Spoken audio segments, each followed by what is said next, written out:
دیکھیں یہ جو فرعون تھا، یہ جو نمرود تھا، انہوں نے خدائی کے دعوے کیے تھے اور یہ شرک پر مجبور بھی کرتے تھے اور یہ طاغوت بھی تھے. یہ کہتے تھے کہ ہمارا حکم مانو. ٹھیک ہے، تو ہم چونکہ دنیا میں اللہ تعالیٰ کے نائب ہیں، خلیفہ ہیں، تو ہمیں پتہ ہونا چاہیے کہ ہم نے طاغوت کی پیروی نہیں کرنی. شرک جو ہے وہ سب سے پہلے درجے کا گناہ ہے، اس کے بعد جو ہے وہ طاغوت آ جاتا ہے. تو اینی ہاؤ، تو اللہ تعالیٰ نے چونکہ ہمیں خلیفہ بنا کے بھیجنا تھا، اس لیے اللہ تعالیٰ فرما رہے ہیں کہ جو کچھ زمین میں ہے ہم نے تمہارے لیے پیدا کیا ہے. اچھا، تو آج کا سبق جو ہے وہ یہاں پر انہی آیات میں آگے آ رہا ہے کہ اللہ تعالیٰ نے جو ہے وہ فرشتوں سے کہا کہ میں زمین پر جو ہے وہ خلیفہ بنا کے بھیجنے والا ہوں انسان کو، آدم کو. انہوں نے کہا کہ کیا تو ایسے شخص کو زمین پر بھیجنے والا ہے، کیا تو وہ بنائے گا جو فساد برپا کرے گا زمین میں اور خون بہائے گا زمین میں، اور ہم جو ہے وہ تیری تسبیح اور تیری تقدیس جو ہے وہ بیان کر رہے ہیں. تو یہ انہوں نے اس لیے نہیں کہا تھا کہ خلیفہ خلافت کے جو ہے وہ حقدار اپنے آپ کو سمجھ رہے تھے، بلکہ یہ ویسے ہی انہوں نے کہا تھا کہ اس کی ضرورت نہیں ہے یا اللہ.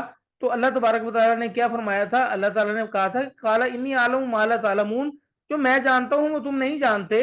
تو یہاں سے پھر آج کا سبق ہمارا سٹارٹ ہوا، اور وہ سبق سٹارٹ ہوا جی کہ اللہ تعالیٰ نے وہ علم آدم الاسماء. جی نازش. وعلمہ، اور اس نے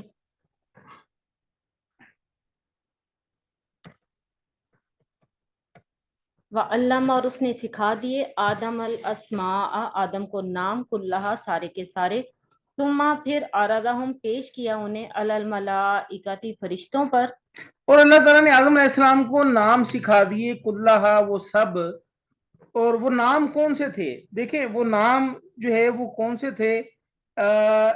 انسان کو فرشتوں سے جو زائد چیز دی گئی تھی وہ تھی زمین کی اشیاء کے نام.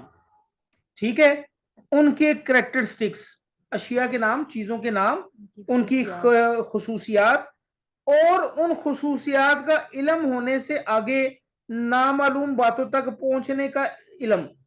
یعنی انسان جو ہے وہ کسی چیز کو چھوتا ہے اور یہ کہتا ہے کہ یہ ٹھوس ہے، ٹھیک ہے، اور پھر کسی چیز کو چھوتا ہے اور یہ کہتا ہے یہ مایا ہے، پھر کسی چیز کو محسوس کرتا ہے وہ کہتا ہے یہ گیس ہے، پھر آگے جو ہے وہ گیس کی آگے فردر کوالٹیز پر جو ہے انسان ڈیبیٹ کرنا شروع کر دیتا ہے.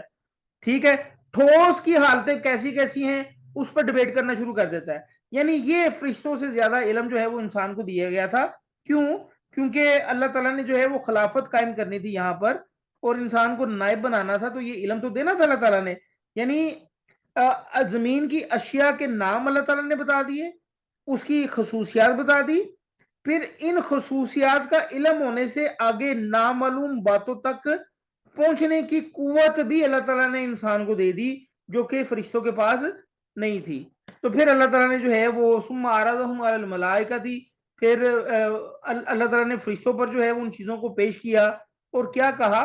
فقالا، پس اس نے کہا، انبئونی، تم سب مجھے بتاؤ، باسماء ہؤلاء، ان چیزوں کے نام. اور فرشتوں سے کہا، فرشتوں کے سامنے اللہ تعالیٰ نے ان چیزوں کو پیش کیا اور فرشتوں سے کہا کہ ان چیزوں کے نام بتا دو. تو فرشتوں نے کیا جواب دیا؟ فرشتوں نے جواب دیا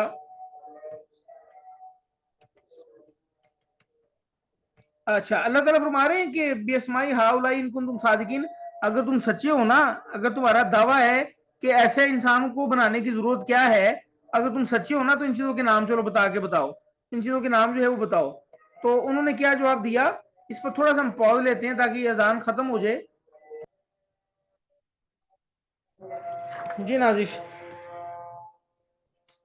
قالو، ان سب نے کہا، سبحانکا، پاک ہے تو، لا علم لنا، ہمارے لیے کوئی علم نہیں ہے، الا ما علمتنا، سوائے اس کے جو تو نے ہمیں سکھا دیا، انکا، بے شک تو، انت العلیم الحکیم، تو خوب جاننے والا، حکمت والا ہے.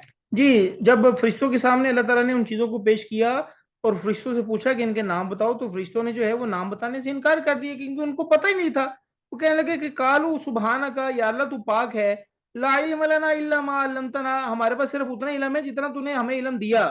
جیسے کہ جو ہے وہ جو بادل کے جو فرشتے ہیں ان کو صرف بادلوں کے متعلق پتہ ہے، باقی اور کسی چیز کا پتہ نہیں ہے، جبکہ انسان کو سرسری علم سارا دے دیا گیا اور سرسری علم کی بنیاد بنا، اس کو بنیاد بنا کر انسان نے جو ہے وہ آگے علم کی جو ہے وہ لائن کھڑی کر دی. تو انسان جو ہے وہ فرشتوں سے اس لحاظ سے افضل ہوا. ٹھیک ہے, اور فرشتوں نے جو ہے وہ کہہ بھی دیا کہ یا اللہ انک انت العلیم الحکیم, آپ خوب حکمت والے ہیں, خوب جاننے والے ہیں, جو بنا رہے ہیں وہ ٹھیک بنا رہے ہیں آپ. قالا اس نے کہا یا آدم اے آدم ہم تو خبر دے انہیں بتا دے انہیں بھی اسماءہم ان کے نام. فلما پس جب انبأہم بتا دیے اس نے خبر دے دی اس نے انہیں بھی اسماءہم ان کے ناموں کی. قالا فرمایا اللہ تعالیٰ نے علم کیا نہیں اقول لکم میں نے تم سے کہا تھا انی بے شک میں عالم میں جانتا ہوں غیب السماواتی والارض غیب آسمانوں اور زمین کے. وعالم ما تبدون اور میں جانتا ہوں جو تم ظاہر کرتے ہو وما کنتم تکتمون اور جو تم سب ہو چھپاتے. دیکھیں اللہ تعالیٰ نے جو ہے وہ آدم علیہ السلام کو جو ہے وہ ان ناموں کی خبر دے دی. جیسے فرشتوں کو جو ہے بادل کے فرشتوں کو اللہ تعالیٰ نے بتایا ہے کہ بادلوں کو اس طرح حرکت دو گے تو پانی برسے گا. پہاڑوں کے فرشتوں کو اللہ تعالیٰ نے جو ہے وہ اس طرح بتایا کہ اس طرح جو ہے ان کو حرکت دو گے تو زلزلہ آئے گا, اس طرح اس کو پکڑ کے رکھو گے تو زلزلہ نہیں آئے گا. ٹھیک ہے, تو اللہ تعالیٰ نے ہی علم دیا ہے ہر شے کو. اسی طرح آدم علیہ السلام کو بھی اللہ تعالیٰ نے جو ہے وہ ان چیزوں کے نام بتا دیے, آدم علیہ السلام کو القا کر دی کہ بھئی اس چیز کا یہ نام ہے, اس چیز کا یہ نام ہے, جو زمین پر موجود تھیں. ٹھیک ہے, تو آدم علیہ السلام کے سامنے ان چیزوں کو پیش کیا گیا تو آدم علیہ السلام نے ان کے نام بتا دیے. تو اللہ تعالیٰ نے کہا فرشتوں سے الم اقل لکم انی اعلم غیب السماوات والارض, کیا میں نے تمہیں یہ نہیں کہا تھا کہ میں جو ہے وہ آسمانوں زمین کی غیب کی باتوں کو جانتا ہوں, اور جو تم ظاہر کرتے ہو ان کو بھی جانتا ہوں, اور جو تم جو ہے وہ چھپاتے ہو میں ان کو بھی جانتا ہوں. اچھا, اب یہاں پر ایک چیز ذہن میں رکھیے گا کہ عبادت گزار کون زیادہ ہے, انسان کے فرشتے؟ جلدی بولیے پلیز. سر فرشتے ہاں, زیادہ عبادت گزار فرشتے ہیں, کیونکہ ان کا کہتے ہیں ان کا رزق بھی جو ہے نا وہ تو تسبیح ہے, وہ جب تک تسبیح کرتے رہیں گے زندہ ہے. ٹھیک ہے, تو زیادہ عبادت گزار تو فرشتے ہوئے, لیکن افضل کون ہے؟ انسان کے فرشتے. انسان اس کا مطلب ہے کہ علم جو ہے عبادات سے افضل ہے. علم جو ہے وہ عبادت سے افضل ہے. میں نے پہلے بھی آپ کو بتایا تھا کہ کہتے ہیں کہ اگر ایک شخص جو ہے وہ 100 رکعت نفل نماز پڑھ لے اور دوسری طرف دوسرا شخص جو ہے وہ صرف ایک رکعت ایک آیت قرآن کی سمجھ کے پڑھ لے, تو جو سمجھ کے ایک آیت پڑھ لے وہ بہتر ہے اس سے جس نے 100 رکعت نفل نماز پڑھی. تو یہ ذہن میں رکھیے گا کہ علم جو ہے وہ عبادت سے افضل ہے. علم یہ وہ والا نہیں یہ یونیورسٹی کالجز میں پڑھایا جاتا ہے, وہ those are the skill sets. وہ اسکل سیٹس ہیں B B A, M B A, engineering, medical sciences, یہ سارے اسکل سیٹ ہیں. یہ علم نہیں ہے. علم یہ ہے کہ یہ جو قرآن حدیث کا جو ہم پڑھ رہے ہیں یہ بیسیکل علم ہے. تو علم جو ہے وہ عبادت سے افضل ہے, یاد رکھیے گا. تو بلا شبہ انسان جو ہے وہ فرشتوں جیسی عبادت نہیں کر سکتا, لیکن علم کی بنیاد پر فرشتوں سے افضل قرار پایا انسان. جی آگے کیا ہے جناب؟ وَإِذْ قُلْنَا اور جب ہم نے کہا لِلْمَلَائِكَةِ اسْجُدُوا فرشتوں سے کہ تم سب سجدہ کرو لِآدَمَ آدم کو. فَسَجَدُوا پس سب نے سجدہ کیا الا ابلیس سوائے ابلیس کے. ابا اس نے انکار کیا, واستکبر اس نے تکبر کیا, وَكَانَ مِنَ الْكَافِرِينَ اور وہ کافروں میں سے ہو گیا. اچھا اب دیکھیں زمین پر بستے تھے جن, وہ جن نافرمان ہو گئے تھے, فاسق فاجر ہو گئے تھے. تو اللہ تعالیٰ نے فرشتوں کی ایک جماعت کو بھیجا تھا, انہوں نے وہ ہانک کے جنوں کو جو ہے وہ سمندر کے پاس لے گئے تھے. تو ان فرشتوں میں جو ہے وہ ایک ہستی شامل تھی اور اس ہستی کا نام تھا عزازیل. تو عزازیل بھی فرشتوں کے ساتھ مل کے نا جنوں کو جو ہے وہ اٹھا کے دریا میں پھینک رہے تھے, سمندر میں پھینک رہے تھے. تو عزازیل کون تھا پتا ہے آپ کو؟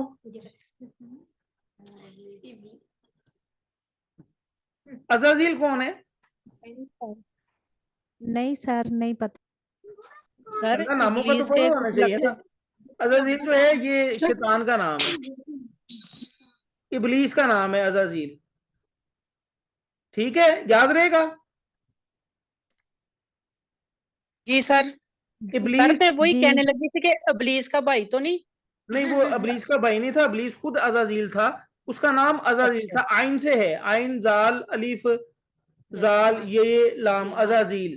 تو ہاں اس کو ابلیس کیوں کہا گیا؟ بیسیکلی کیا ہے نازل وہ فکرہ, ابلیسا اور تلبسو یلبسو یہ مایوس کو کہتے ہیں. ابلیس کا مطلب ہوتا ہے ایسا ایسی روح ایسا شخص جو مایوس ہو گیا ہو, یہ اللہ کی رحمت سے مایوس ہو گیا ہوا ہے, اس لیے اس کو ابلیس کہا جاتا ہے. اور یہ ہمیں بھی اللہ کی رحمت سے جو ہے وہ مایوس کرنے کی کوشش کرتا ہے. تو یہ چونکہ اس کو پتا تھا کہ اب جو ہے نا سارے جن تو ہو گئے فارغ, اب زمین پر خلافت جو ہے وہ مجھے ملنے گی, لیکن اللہ تعالیٰ نے خلیفہ بنا دیا ہے انسان کو, تو اس نے جو ہے وہ تکبر میں آ کے انکار کر دیا کہ میں کیوں سجدہ کروں گی اس کو.